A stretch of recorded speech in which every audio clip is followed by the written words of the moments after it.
Hi hello friends, ನಮಸ್ಕಾರ. Welcome to my channel. ನಾನು ಲಕ್ಷ್ಮಿ. ಹೊಸ್ದಾಗಿ ವಿಡಿಯೋ ನೋಡ್ತಾ ಇದ್ದರೆ ಸಬ್ಸ್ಕ್ರೈಬ್ ಮಾಡಿ, ಲೈಕ್ ಮಾಡೋದನ್ನು ಮಾತ್ರ ಮರಿಬೇಡಿ. ಸ್ಟೈಲಲ್ಲಿ ಕುಂಬಳಕಾಯಿ ಪಲ್ಯ ಯಾವ ಥರ ಮಾಡೋದಂತ ನೋಡ್ಕೊಳ್ಳೋಣ. ತುಂಬ ಚೆನ್ನಾಗಿರುತ್ತೆ.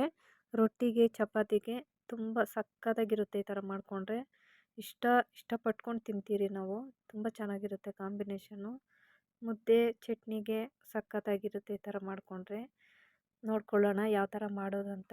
ಇಂಗ್ರೀಡಿಯೆಂಟ್ಸ್ ಎಲ್ಲ ಮನೆಯಲ್ಲಿರೋಂಥ ಐಟಮ್ಮೇ ಹಾಕ್ಕೊಂಡು ಮಾಡಿಕೊಂಡ್ರೆ ಸಾಕು. ತುಂಬ ಚೆನ್ನಾಗಿರುತ್ತೆ ಈ ಥರ ಮಾಡಿಕೊಂಡ್ರೆ. ನನಗಂತೂ ತುಂಬ ಇಷ್ಟ ಆಗ್ಬಿಟ್ಟಿದೆ. ಚೆನ್ನಾಗಿದೆ. ನೀವು ಇದು ಒಂದು ಸಲ ಮಾಡಿ ತಿಂದರೆ ತುಂಬ ಇಷ್ಟಪಡ್ತೀರಾ. ಈ ಥರನೇ ಮಾಡಬೇಕು ಅಂತ. ನಾನು ಒಂದು ಕಾಯಲ್ಲಿ ಒಂದು ಕಾಲು ಭಾಗ ಅಷ್ಟು ತೊಗೊಂಡಿದ್ದೀನಿ. ತುಂಬ ದೊಡ್ಡದಿತ್ತು. ಕಾಲು ಭಾಗ ಅಷ್ಟು ತೊಗೊಂಡಿದ್ದೀನಿ. ಈ ಥರ ನಾನು ಕಟ್ ಮಾಡಿಕೊಂಡು ಸಣ್ಣ ಸಣ್ಣ ಪೀಸಷ್ಟು ಇಟ್ಕೊಂಡಿದ್ದೀನಿ ಒಂದು ಬೌಲಲ್ಲಿ. ದೊಡ್ಡ ಗಾತ್ರದ ಈರುಳ್ಳಿ ಒಂದು ತೊಗೊಂಡು ಹಚ್ಕಿಟ್ಕೊಂಡಿದ್ದೀನಿ. ಕೊಬ್ಬರಿ ಅರ್ಧ ಚಿಪ್ಪು ಈ ಥರ ತುರಿದಿಟ್ಕೊಂಡಿದ್ದೀನಿ ನಾನು. ಒಂದು 4-5 ಹಸಿಮೆಣ್ಸಿನ್ಕಾಯಿ ಸಣ್ಣದಾಗಿ ಹಚ್ಚಿಟ್ಕೊಂಡಿದ್ದೀನಿ. ಮತ್ತು ಕರಿಬೇವು ಸೊಪ್ಪು, ಒಂದು ಅರ್ಧ ಟೀ ಸ್ಪೂನಷ್ಟು ಸಾಸಿವೆ, ಒಂದು 4 ಟೇಬಲ್ ಸ್ಪೂನಷ್ಟು ಅಡುಗೆ ಎಣ್ಣೆ, ಸ್ವಲ್ಪ ಕೊತ್ತಂಬರಿ ಸೊಪ್ಪು, ರುಚಿಗೆ ತಕ್ಕಷ್ಟು ಉಪ್ಪು. ಮೊದಲಿಗೆ ನಾನು ಬಾಣಲಿ ಇಟ್ಕೊಂಡು ಬಿಸಿ ಮಾಡ್ಕೊಂಡಿದ್ದೀನಿ.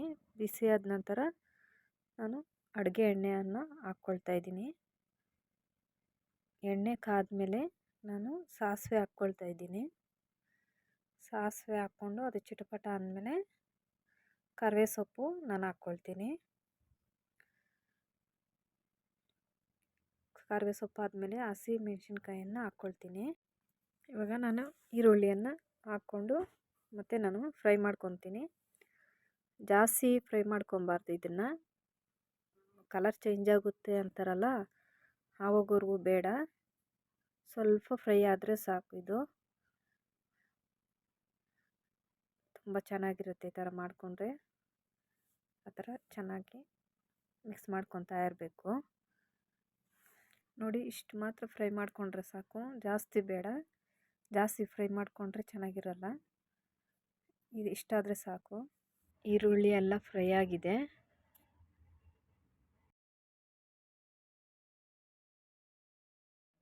ಎಲ್ಲ ಫ್ರೈ ಆಗಿದೆ. ಒಂದು 10 ನಿಮಿಷ ಅಷ್ಟು ಮುಚ್ಚಳನ ಮುಚ್ಚಿ 10 ನಿಮಿಷ ಅಷ್ಟು ಬೇಯಿಸ್ಕೊಳ್ತೀನಿ. ಇವಾಗ ಒಂದು 10 ನಿಮಿಷ ಬೇಯಿಸಿದ್ದಾಗಿದೆ. ನಾನು ಮತ್ತೆ ಹಂಗೆ ಕೈ ಆಡಿಸ್ಕೊಂಡು ಮತ್ತೆ ಮುಚ್ಚಿ ಮತ್ತೆ 5 ನಿಮಿಷ ಬೇಯಿಸ್ಕೊಂಡು ಮತ್ತೆ ಎಲ್ಲ ಮಿಕ್ಸ್ ಮಾಡ್ಕೊತಾ ಇದ್ದೀನಿ ನಾನು. ಇವಾಗ ಸ್ವಲ್ಪ ಕೊತ್ತಂಬರಿ ಸೊಪ್ಪು, ರುಚಿಗೆ ತಕ್ಕಷ್ಟು ಉಪ್ಪು ಮತ್ತು ಎಲ್ಲ ಮಿಕ್ಸ್ ಮಾಡ್ಕೊತೀನಿ. ಮಿಕ್ಸ್ ಮಾಡ್ಕೊಂಡಾದಮೇಲೆ ತೆಂಗಿನ ತುರಿನ ಹಾಕ್ಕೊಂಡು ಮತ್ತೆ ನಾನು ಮಿಕ್ಸ್ ಮಾಡ್ಕೊತೀನಿ. ಚೆನ್ನಾಗಿದೆ. ಕೊಬ್ಬರಿಯನ್ನು ಹಾಕ್ಕೊಂಡ್ರೆ ಚೆನ್ನಾಗಿರುತ್ತೆ. ಟೇಸ್ಟು ತುಂಬ ಸೂಪರಾಗಿರುತ್ತೆ ಟೇಸ್ಟು. ಕುಂಬಳಕಾಯಿ ಪಲ್ಯ ರೆಡಿ ಆಯಿತು. ತುಂಬ ಚೆನ್ನಾಗಿ ಟೇಸ್ಟಾಗಿದೆ. ನೀವು ಟ್ರೈ ಮಾಡಿ. ಈ ವಿಡಿಯೋ ಇಷ್ಟ ಆದರೆ ಸಬ್ಸ್ಕ್ರೈಬ್ ಮಾಡಿ, ಲೈಕ್ ಮಾಡಿ, ಶೇರ್ ಮಾಡಿ. Thank you watching.